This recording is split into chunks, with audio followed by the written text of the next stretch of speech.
Rome, en 79 après Jésus-Christ. Le centre de l'Empire romain est la ville la plus riche du monde, et l'on assiste à un flux massif d'esclaves venus de l'Empire en expansion pour prendre en charge le travail.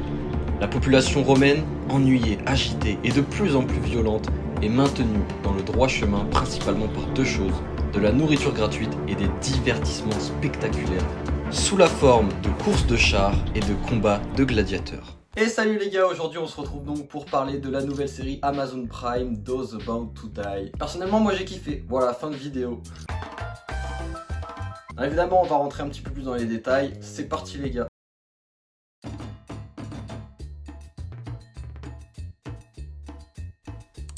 La série Those About to Die est donc composée de 10 épisodes et la note totale de cette saison est de 6,4 sur 10 sur IMDb, ce qui est plutôt pas mal. Même si moi personnellement je trouve ça quand même un chouïa sévère. Cette série nous propose un retour sur la Rome antique où les assassinats d'empereurs s'enchaînent et où le peuple réclame du sang et du pain. Sur cette saison et donc sur ces 10 épisodes, on a énormément de courses de chars. C'était en effet le spectacle principal pour apaiser le peuple. Et donc les origes, autrement dit les conducteurs de chars, appartiennent à 4 différentes factions. 4 différentes teams donc qui sont les bleus, les blancs, les rouges et les verts. Mais notre cher Tenax, le personnage principal de cette série, va tout chambouler en voulant créer sa propre faction, les dorés. Ou en tout cas, c'est son ambition. Lui qui est au début de la série principalement autour des paris sportifs. Donc en gros, il est là pour un peu magouiller les courses et lui récupérer de l'argent en fonction des pronostics. Donc moi personnellement autour de cette série je m'attendais quand même à avoir un petit peu plus de combats de gladiateurs parce que c'est vrai que c'est vraiment passé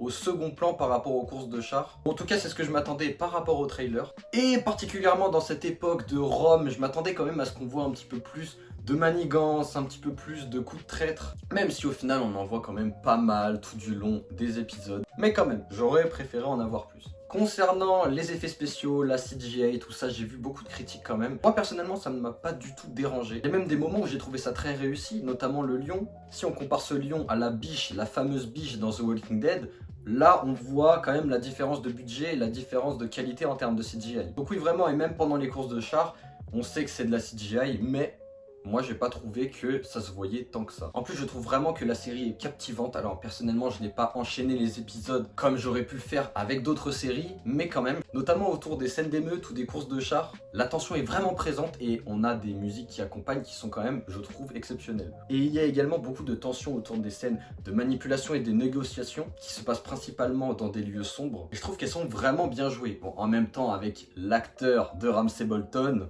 Malgré tout, je trouve qu'il y a quand même beaucoup de coïncidences et de facilités scénaristiques tout du long de la série, que je trouve quand même assez grosses, notamment des personnages qui se rencontrent à certains moments, mais bon, ça va, il y a pire. Voilà, donc si tu n'as pas encore regardé cette série, je te conseille quand même de tester, voir le premier épisode si ça te plaît. Et nous maintenant, on va désormais passer au spoil, donc je vais te demander de quitter la vidéo, mais avant de laisser un like. Et on se retrouve à plus tard. Et nous maintenant on va se pencher sur la partie un petit peu plus spoiler et on va commencer avec un petit peu tous les personnages, qu'est-ce que j'en pense, et on va commencer avec l'acteur de Ramsay Bolton, Ivan Rheon, donc qui est dans le rôle de Tenax dans cette série là. Je le trouve vraiment très bon et terrifiant, mais quand même avec beaucoup plus de cœur que dans son rôle de Game of Thrones. Je trouve quand même qu'il a très rapidement fait confiance à Kala. Et malgré tout au final ça a été le duo de GOAT durant cette saison, donc bon bah on va pas leur en vouloir pour ça. Ensuite s'il y a bien un acteur qui crève l'écran dans cette saison, c'est bien Jojo Macari dans le rôle de Domitian. Alors lui il est terrifiant vraiment du début à la fin.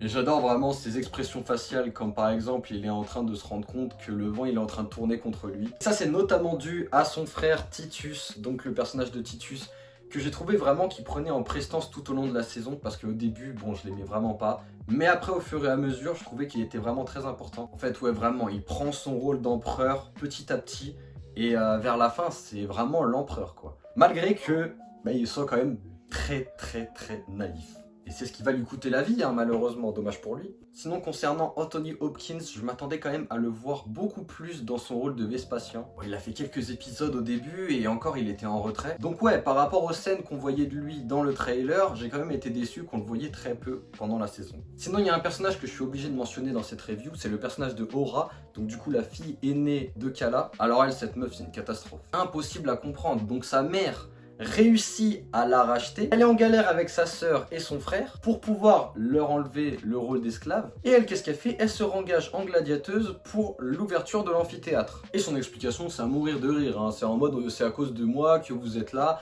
mais ta mère, elle est en train de se casser le cul pour vous donner la liberté, et toi qu'est-ce que tu fais? Et bah tu te réengages là-dedans. Non, c'est trop une dinguerie. Le personnage de Kwame que j'ai trouvé très bon aussi, et sa relation avec Domitian où l'un veut tuer l'autre, et bah ça aussi ça a été incroyable. Alors que le reste de sa famille est en train de collaborer avec Tenax, qui lui-même est le client de Domitian. Sinon il y a un moment qui m'a un petit peu lassé de la série, c'est à peu près dans l'épisode 4-5, c'est le moment avec Ursus. Donc Ursus, en fait, l'ami d'enfance de Tenax qu'on revoit et qui veut lui prendre son argent.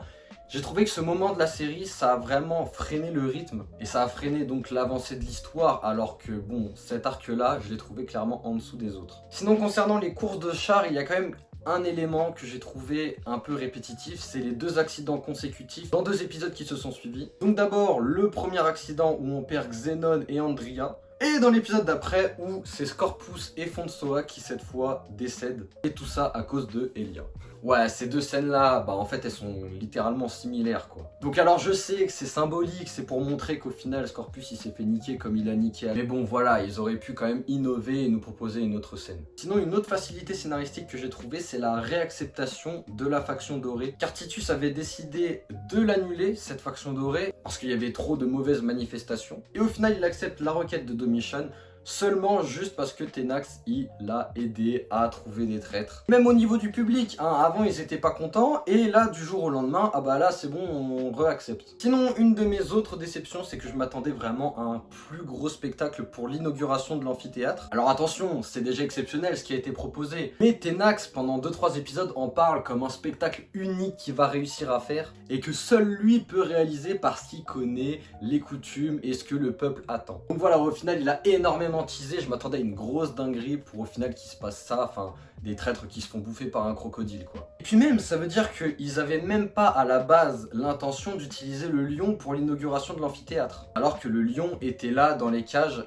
prêt à être utilisé quoi. Donc je trouve ça bizarre, et si le mec qui d'ailleurs est le débile de l'année, hein, n'avait pas libéré le lion, et bah au final le lion on l'aurait même pas vu pendant la saison. Ça du coup je trouve que c'est quand même assez mal amené, sachant qu'en plus c'est dommage parce que c'est un peu le final de la série.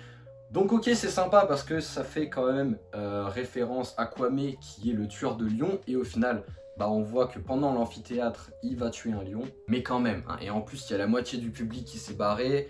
Je trouve qu'ils auraient pu faire mieux là-dessus. Enfin bon voilà, malgré tout, on a une très bonne intrigue avec des personnages très intéressants et des personnages qui subissent leur développement en devenant des vrais Romains assoiffés de vengeance, de gloire et de sang. Moi personnellement, à chaque fois les courses de chars, j'attendais que ça. C'était vraiment des courses avec un spectacle et un suspense incroyable, malgré qu'on sache déjà la plupart du temps que c'était Scorpus qui allait gagner la course. Mais malgré tout, on se fait quand même surprendre sur certaines courses et il y a des retournements de situation qui sont quand même très agréable. Enfin voilà, c'était ma review sur Those About to Die. En conclusion, j'ai vraiment bien aimé et j'espère qu'ils vont continuer. Je sais pas si c'est prévu, mais j'espère qu'ils vont continuer là-dessus pour proposer une saison 2, parce qu'à la fin c'est vrai que le duo Tenax-Kala il nous tease un peu pour une suite. Kwame au final il est pas libre, et on a un Domitian au pouvoir avec le discours que Titus a eu juste avant de mourir. Franchement ça peut nous proposer une suite incroyable. Voilà les gars, j'espère que vous aussi vous avez kiffé la vidéo. Comme d'habitude, n'hésitez pas